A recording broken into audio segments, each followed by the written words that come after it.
বাংলাদেশে নারী ফুটবল মানেই বাড়তি উন্মাদনা, হাজার হাজার দর্শক, পুরো এলাকায় যেন বিরাজ করে উৎসব।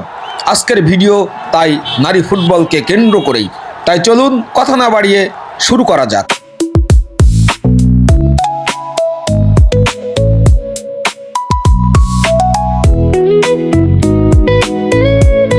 দর্শক, যাচ্ছি ব্রাজিল আর্জেন্টিনার ম্যাচ কভার করার জন্য। শুনে অবাক হচ্ছেন? অবাক হওয়ার কিছু নাই। আসলে মেয়েদের খেলা মানে বাংলাদেশে ব্রাজিল আর্জেন্টিনার ম্যাচ, ঠিক সেরকমই হাইপ থাকে কিন্তু মাঠে। এত পরিমাণ দর্শক হয় বাংলাদেশের এই গ্রামীণ প্রমিলা ফুটবলে, সেটি আসলে আপনারা না দেখলে বুঝতে পারবেন না। তো সঙ্গে থাকুন শেষ পর্যন্ত, অনেক ইন্টারেস্টিং হতে যাচ্ছে ভিডিও। আর এখানে কিন্তু অনেক তারকা খেলোয়াড় খেলবে। রাত্রি, লিপির মতো বাংলাদেশ জাতীয় দলের তারকারা কিন্তু অংশগ্রহণ করছে আজকের খেলায়। তো আজকের খেলাটি যদি মিস করে যান তাহলে অনেক বড় ধরনের মিস করতে যাচ্ছেন। চলেন তাহলে মাঠে চলে যাই।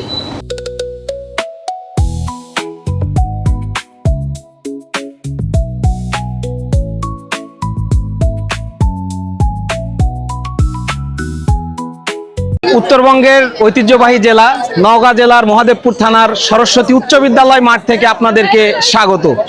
আজকে মূলত আপনাদের সাথে শেয়ার করতে যাচ্ছি একটি প্রমিলা প্রীতি ফুটবল ম্যাচের ফুল ভিডিও। তো শেষ পর্যন্ত আপনারা সঙ্গে থাকলে অবশ্যই অনেক রোমান্স কিন্তু এখানে পেয়ে যাবেন এই ভিডিওর মধ্যে, এবং ইনশাল্লাহ আপনাদের ভালো লাগবে।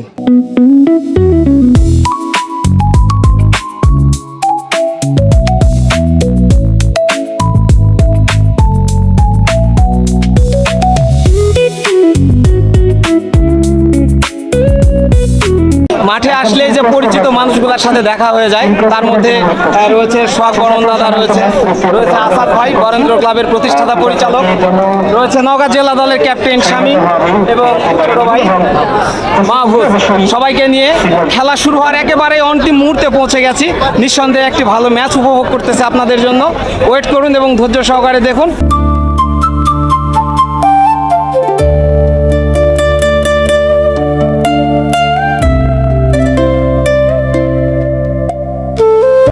এই নওগাঁ বরেন্দ্র এরিয়ার যে ট্রেডিশনাল নাচ, উপজাতিদের ঝুমুর নাচ, সেটি দিয়ে কিন্তু খেলার শুভ উদ্বোধনী ঘোষণা করা হচ্ছে।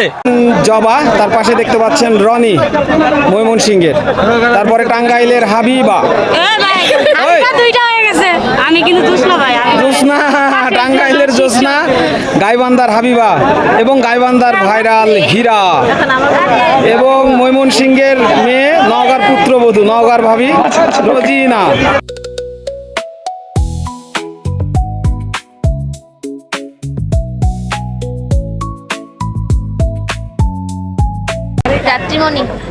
সিরাজগঞ্জের গেদি,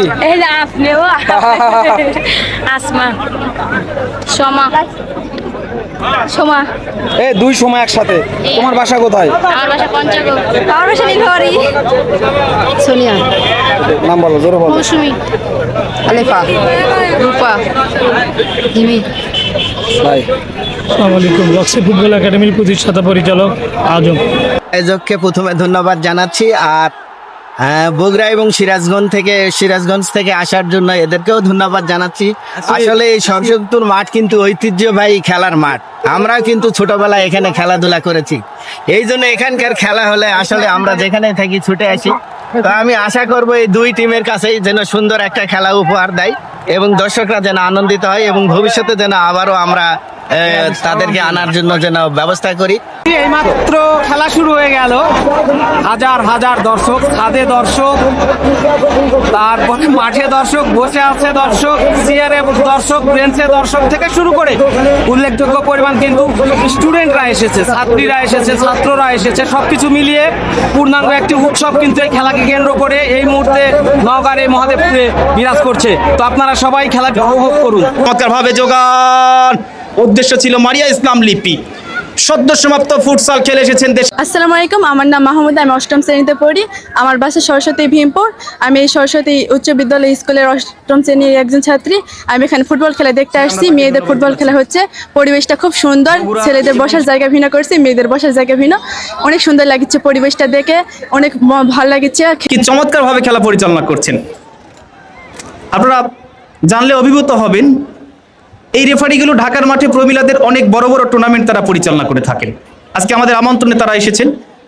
আমাদের এই আয়োজক কমিটির সদস্য সচিব আমজাদ ভাই রয়েছেন, আমজাদ হোসেন আমজাদ।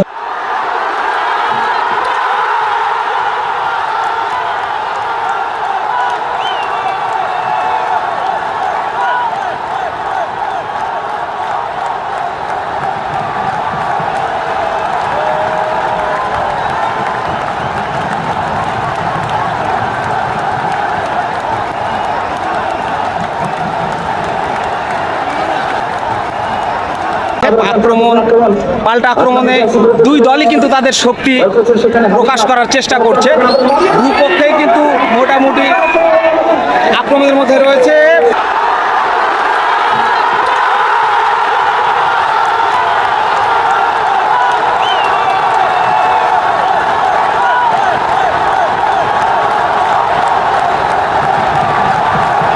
এই মুহূর্তে কিন্তু দ্বিতীয় অর্ধের খেলা শুরু হয়ে গেল। প্রথম অর্ধ শেষে কিন্তু কোনো পক্ষই দল করতে পারে নাই, না সিরাজগঞ্জ গোল করতে পেরেছে না বগুড়া গোল করতে পেরেছে। সমতায় খেলা, 0-0 সমতায় কিন্তু দ্বিতীয় অর্ধ শুরু হয়েছে। তবে দুপক্ষই কিন্তু বেশ গোল করার জন্য মরিয়া ছিল, অনেক আক্রমণ সাধিয়েছে, কিন্তু কাজের কাজটি করতে পারেনি। দেখা যাক দ্বিতীয় অর্ধে কি আসলে গোল তারা আদায় করতে পারে কি না, সেটি এখন দেখার বিষয়। ওর বাড়িয়েছেন উদ্দেশ্য লিপি, সেখানে অবশ্য হেড করে নামিয়েছিলেন, এবারে বল পেয়ে গেছিলেন রোজিনা। তারা খেলছেন জ্যোৎস্না, জ্যোৎস্না এখনো জ্যোৎস্নার কাছে বল।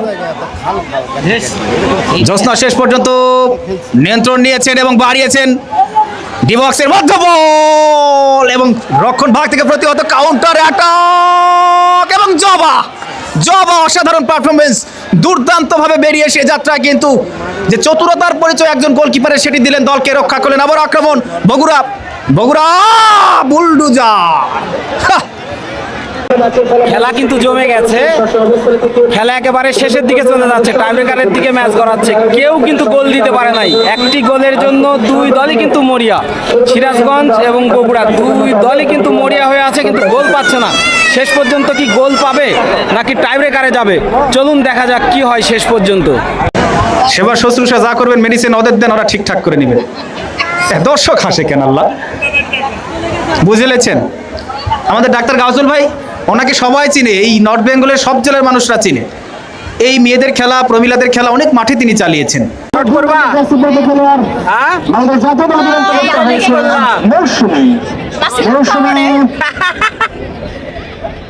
গোল করতে হবে তো। অবশেষে কিন্তু টাইব্রেকার চলছে, টাইব্রেকারে কিন্তু জয় পরাজয় নির্ধারণ করতে হবে। এবং ও মাই গড, গোল! এই তিনজনই টাইব্রেকার মিস করছে। অনুভূতি কেমন? আবারও সেভ। 3 নম্বর শট, গোল পোস্টে প্রস্তুত, ইয়াসমিন আক্তার জবাব,